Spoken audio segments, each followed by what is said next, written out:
Hello friends, आप सभी का स्वागत है हमारे यूट्यूब चैनल में। और आज हम इस वीडियो में डिस्कस करने वाले हैं क्लास 12 की पॉलिटिकल साइंस का चैप्टर नंबर 9, जो कि है Indian politics trends and development.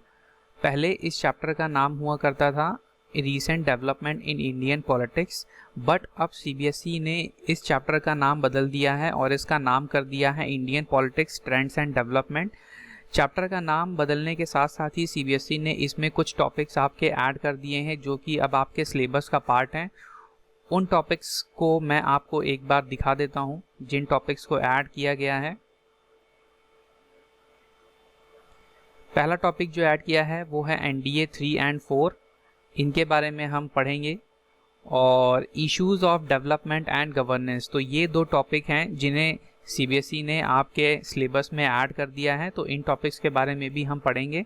पुरानी बुक्स में आपको ये टॉपिक्स नहीं मिलेंगे क्योंकि पहले ये आपके सिलेबस का पार्ट नहीं थे। और अगर आप उन नए टॉपिक्स के बारे में जानना चाहते हैं तो वो मैं नेक्स्ट वीडियो जो इस चैप्टर की अपलोड करूँगा उसमें आपको मिलेंगे, तो आप उस वीडियो का वेट करिए, उसे मैं जल्द से जल्द अपलोड कर दूंगा। तो विदाउट एनी फर्दर डिले चलिए शुरू करते हैं आज की इस वीडियो को। और पहली हेडिंग है हमारी कॉन्टेक्स्ट ऑफ 90s। देखिए, इस हेडिंग में हम पढ़ेंगे कुछ ऐसे डेवलपमेंट्स के बारे में जिन्होंने हमारी पॉलिटिक्स के ऊपर एक बहुत गहरी छाप छोड़ी है, ठीक है, गहरा असर पड़ा है। तो उन इवेंट्स के बारे में हम इस हेडिंग के अंदर पढ़ेंगे। पहला पॉइंट है the defeat of the Congress party. देखिए, 1989 के जो इलेक्शंस हुए थे उसमें कांग्रेस पार्टी डिफीट हो गई थी, ठीक है, और छोटी मोटी डिफीट नहीं, काफ़ी बड़ी हार हुई थी, क्योंकि ये वही कांग्रेस पार्टी थी जिसने 1984 के इलेक्शन में 415 सीट्स लोकसभा के इलेक्शन में जीती थी। और 1989 के इलेक्शन रिजल्ट की अगर हम बात करें तो इसमें सिर्फ और सिर्फ इसने 197 सीट्स ही जीती थी, तो काफ़ी बड़ी हार थी कांग्रेस की। इससे हमारी पॉलिटिक्स पे काफ़ी गहरा असर पड़ा। पहले जो हमारे बड़े बड़े विशेषज्ञ थे पॉलिटिक्स के, ठीक है, वो ये मानते थे कि हम एक कांग्रेस सिस्टम में जी रहे हैं, कांग्रेस एरा है और कांग्रेस कभी नहीं हारेगी, बट ऐसा नहीं था। अब वो थिंकिंग चेंज हो चुकी थी। नेक्स्ट पॉइंट क्या है, the rise of Mandal issue in national politics. हमारी पॉलिटिक्स के अंदर मंडल इशू का राइज हुआ था, ठीक है, मंडल कमीशन, ये सब हम बिल्कुल डिटेल में पढ़ेंगे इस वीडियो में। देखिए, मंडल बेसिकली आप थोड़ा सा ये जान लीजिए, मंडल कमीशन का सेटअप हुआ था और इनकी जिम्मेदारी क्या थी कि हमारी कंट्री के अंदर जो भी बैकवर्ड क्लासेस हैं उनको आइडेंटिफाई करें, ठीक है, और उनके वेलफेयर और डेवलपमेंट के लिए जो कुछ तरीके हैं वो सजेस्ट करें, ठीक है। तो इन्होंने अपनी रिपोर्ट जो बनाई थी उसमें सजेस्ट किया था कि 27% जो सीट्स हैं एजुकेशनल इंस्टीट्यूशंस में और गवर्नमेंट जॉब्स में, वो सीट्स रिजर्व कर दी जाएं ओबीसीज के लिए। नेक्स्ट पॉइंट क्या है, द न्यू इकोनॉमिक पॉलिसीज, ठीक है, हमारी कंट्री के अंदर अब नई इकोनॉमिक पॉलिसीज फॉलो की जा रही थी। नेक्स्ट पॉइंट क्या है, इसमें देखिए डिमोलिशन ऑफ बाबरी मस्जिद, ठीक है, बाबरी मस्जिद का डिमोलिशन कर दिया गया था 1992 में। तो इससे भी काफ़ी सिचुएशन हमारी कंट्री के अंदर बदली थी, पॉलिटिक्स में भी काफ़ी सारे चेंजेस आए थे। बाबरी मस्जिद के डिमोलिशन के पीछे की पूरी कहानी हम आगे इस वीडियो में डिस्कस करेंगे। नेक्स्ट पॉइंट क्या है, the assassination of Rajiv Gandhi. 1991 में राजीव गांधी को मार दिया गया था, ठीक है। श्रीलंकन तमिल्स के एलटीटीई ग्रुप ने इसकी जिम्मेदारी ली थी। जब राजीव गांधी इलेक्शन कैंपेन पे थे तमिलनाडु में, तो वहाँ इन्हें मार दिया गया था। और जो नेक्स्ट जो इलेक्शन हुए थे उसमें कांग्रेस ने नरसिम्हा राव को एज अ पीएम चुना था। और राजीव गांधी के असैसिनेशन के बाद कांग्रेस पार्टी फिर से जीत गई थी। क्यों? क्योंकि सिंपैथी वोट मिले थे कि भाई हमारे पीएम को मार दिया गया है, तो अब कांग्रेस पार्टी का ही जो नया पीएम, जो नया चेहरा सामने आया था वो था नरसिम्हा राव का, और उन्हें ही पीएम बना दिया गया था। तो ये कुछ ऐसी चीज़ें थीं, कुछ ऐसे डेवलपमेंट्स थे 1990s के अराउंड जिन्होंने हमारी पॉलिटिक्स के ऊपर काफ़ी गहरा असर छोड़ा हुआ है।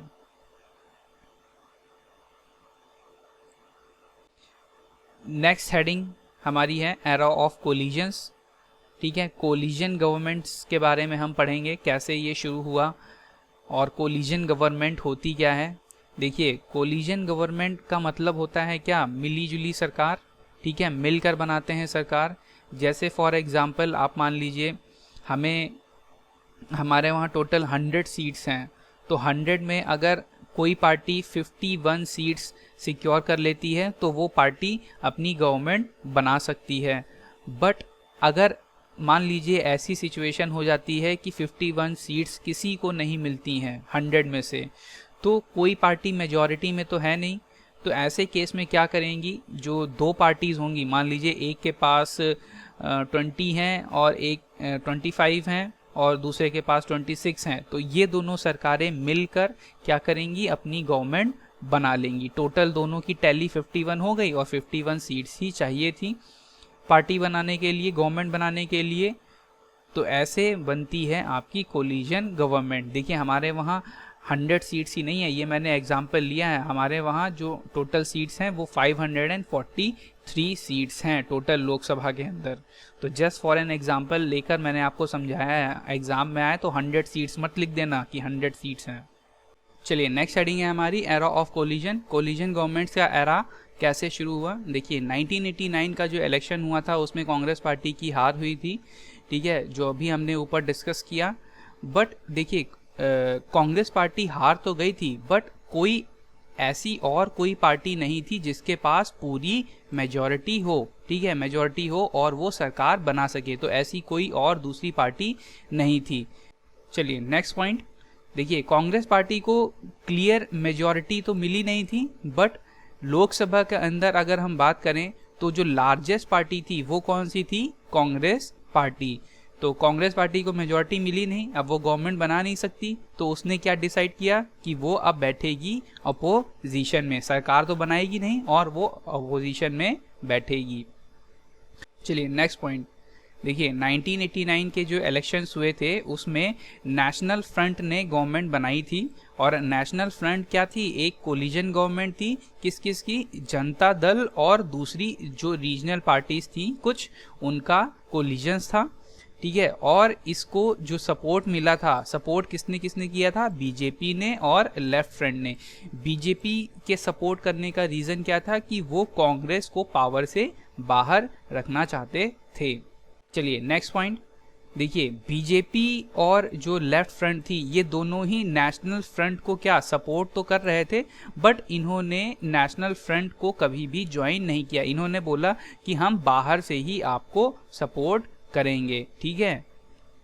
इसके पीछे एक फिगर दिया हुआ है एनसीईआरटी में, उस फिगर को आप देखेंगे तो सब कुछ आप समझ जाएंगे, जिसमें कठपुतली की तरह बीजेपी के नेता और लेफ्ट फ्रंट के नेता, ठीक है, जो नेशनल फ्रंट का जो उस समय लीडर था, हेड था, उसको नचाते हुए दिखाया गया है। तो इन्होंने यही बोला था कि हम ज्वाइन नहीं करेंगे, हम बाहर से ही आपको क्या करेंगे, सपोर्ट करेंगे। चलिए नेक्स्ट हेडिंग क्या है, डिक्लाइन ऑफ कांग्रेस। देखते हैं कैसे हुआ डिक्लाइन कांग्रेस का।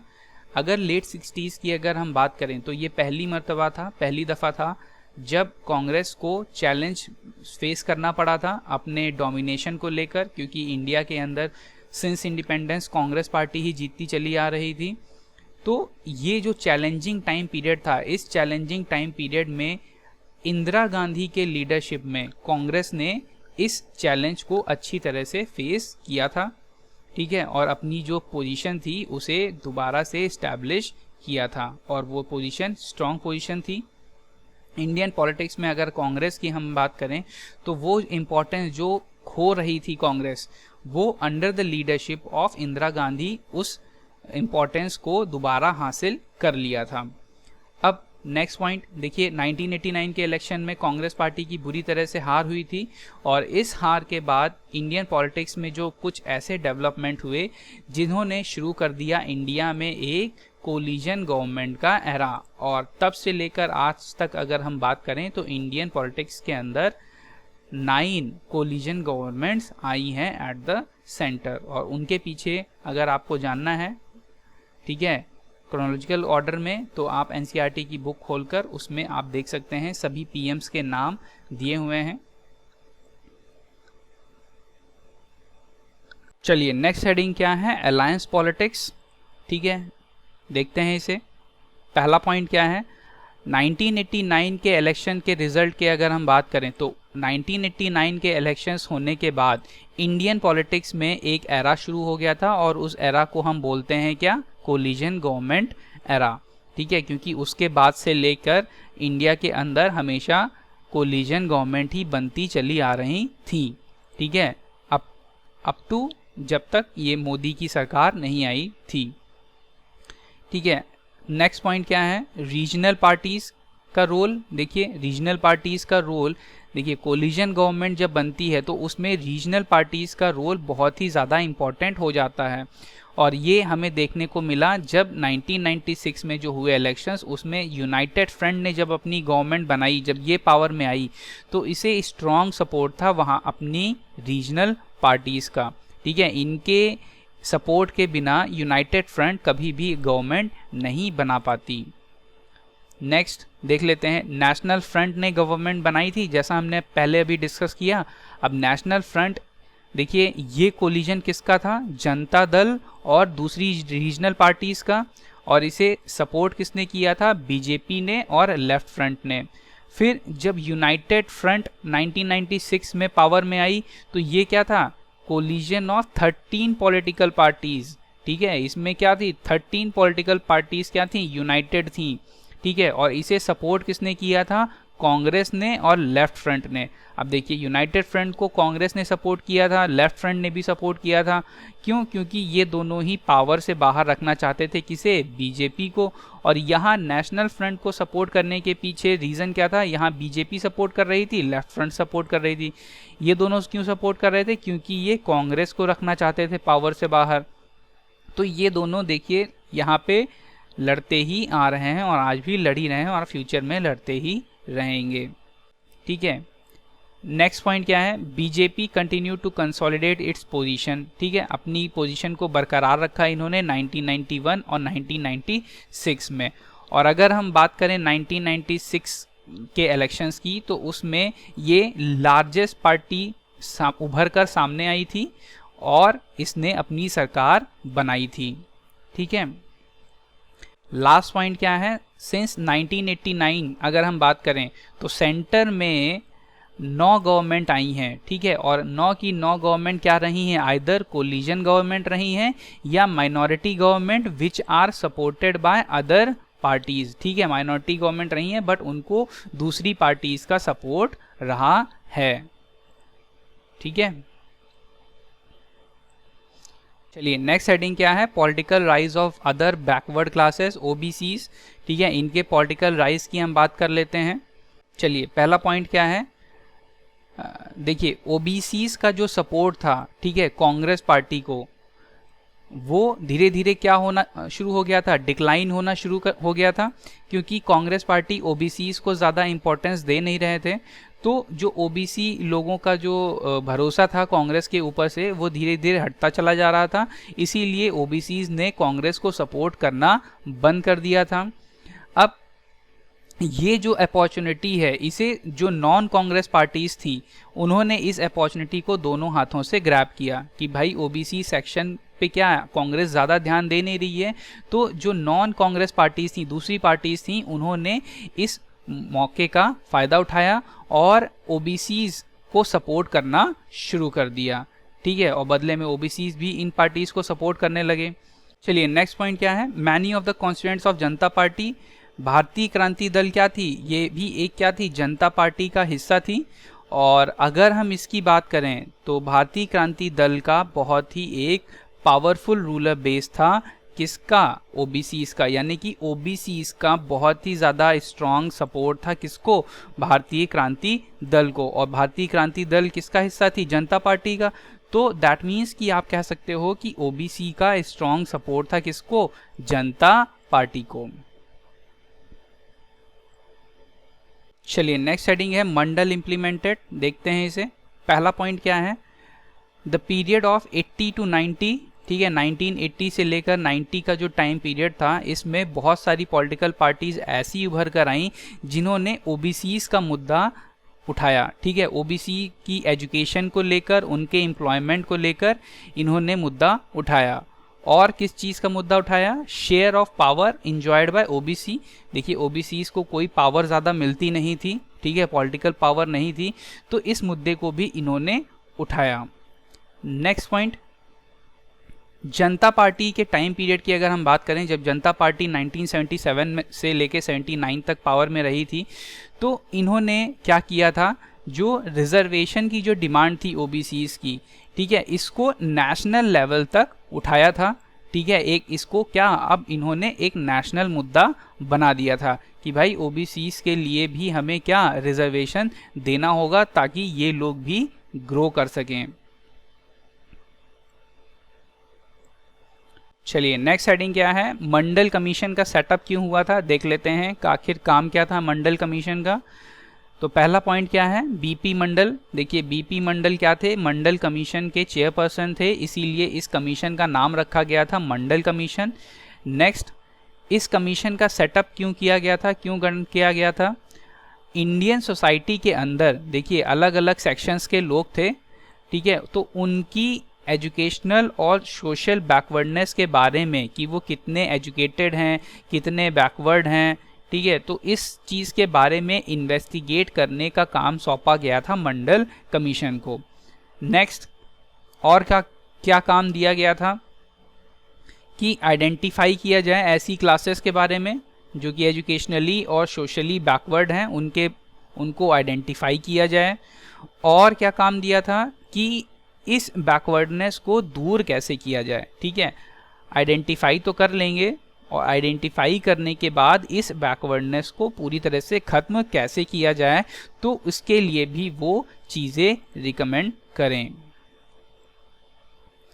तो देखते हैं मंडल कमीशन ने आखिर क्या रिकमेंडेशन दिया सरकार को कि भाई हमने पता लगा लिया है कि हमारी कंट्री के अंदर कितने सोशली और एजुकेशनली बैकवर्ड क्लासेस हैं, तो अब उनके इस बैकवर्डनेस को दूर करने के लिए मंडल कमीशन ने क्या रिकमेंडेशन दिए, देखते हैं। पहला पॉइंट क्या है, सबसे पहला इन्होंने जो रिकमेंडेशन दिया वो क्या था, 27% सीट्स का रिजर्वेशन कर दीजिए आप, कहाँ कहाँ, एजुकेशनल इंस्टीट्यूशंस में और गवर्नमेंट जॉब्स में ओबीसीज के लिए, ठीक है, तो पहला इन्होंने रिकमेंडेशन ये दिया। सेकंड रिकमेंडेशन क्या दिया इन्होंने कि जो लैंड रिफॉर्म्स हैं, ठीक है, इनको क्या किया जाए, बदला जाए, इनमें चेंजेस लाए जाएं ताकि ओबीसीज की कंडीशंस इम्प्रूव हो सके। नेक्स्ट पॉइंट, अगस्त 1990 में क्या हुआ, जो नेशनल गवर्नमेंट पावर में थी, ठीक है, इसने क्या किया, जो रिकमेंडेशन था मंडल कमीशन का उसको इम्प्लीमेंट कर दिया। कौन सा रिकमेंडेशन, पहला वाला, सेकंड वाला नहीं, पहला वाला, ठीक है, पहला वाला क्या था, रिजर्वेशन ऑफ 27% ऑफ सीट्स, ठीक है, 27% जो सीट्स हैं एजुकेशनल इंस्टीट्यूशन में और गवर्नमेंट जॉब्स में, इस चीज़ को नेशनल फ्रंट ने इम्प्लीमेंट कर दिया। अब देखिए सरकार ने तो इम्प्लीमेंट कर दिया, इससे क्या हुआ, पूरी कंट्री के अंदर वायलेंस शुरू हो गया, दूसरी पार्टीज ने भी इसके पीछे काफ़ी हंगामा किया और फिर एंड में क्या हुआ, ये चीज़ सुप्रीम कोर्ट गई और सुप्रीम कोर्ट ने 1992 में फैसला दिया जिसमें कि इसने सरकार को ही सपोर्ट किया। सरकार का जो डिसीज़न था 27% रिजर्वेशन का, इसको सुप्रीम कोर्ट ने भी हरी झंडी दे दी थी, ठीक है। चलिए नेक्स्ट हेडिंग क्या है, पॉलिटिकल फॉलआउट, देखते हैं इसे। पहला पॉइंट क्या है, देखिए 1980s तक अगर हम बात करें तो इंडियन पॉलिटिक्स को डोमिनेट किसने किया है, कास्ट बेस्ड पॉलिटिकल सिस्टम ने, ठीक है, कि कास्ट सिस्टम बहुत चलता था पॉलिटिक्स में। नेक्स्ट 1989 और 1991, तो ये एक पहली मर्तबा था, पहली दफ़ा था जब इंडियन पॉलिटिकल सिस्टम के अंदर एक ऐसी पार्टी सामने आई थी, एक ऐसी पार्टी जो है जीत गई थी जिसे कि सपोर्ट किया था दलित्स ने, ठीक है, और ये दलित्स रहने वाले कहाँ के थे, पंजाब, हरियाणा और यूपी के। तो ये पहली दफ़ा ऐसा हुआ था कि हमारे इंडियन पॉलिटिकल सिस्टम में कोई ऐसी पॉलिटिकल पार्टी सामने आई थी, पावर में आई थी, जिसे कि सपोर्ट किया था दलित्स ने, और वो कौन थी, BSP, Bahujan Samaj party. Next point, BSP was formed under the leadership of Kanshiram. इनका नाम याद रखना, ये 1 मार्क में पूछ लेता है कि BSP का फॉर्मेशन किसकी लीडरशिप के अंदर हुआ था, तो किसकी लीडरशिप के अंदर हुआ था, कांशीराम। तो इस वीडियो में फ़िलहाल फ्रेंड्स इतना ही, बाकी बची हुई हेडिंग्स इस चैप्टर की हम नेक्स्ट वीडियो में कवर अप करेंगे। आई होप कि आपको इस वीडियो से कुछ सीखने को मिला होगा। अगर हाँ, तो आप इस वीडियो को लाइक ज़रूर करिएगा, क्योंकि आपका एक लाइक काफ़ी मोटिवेट करता है हमें नई वीडियोस जल्दी जल्दी बनाने के लिए। तो मिलते हैं हम आपसे अपनी नेक्स्ट वीडियो में, तब तक के लिए thank you and thank you for watching.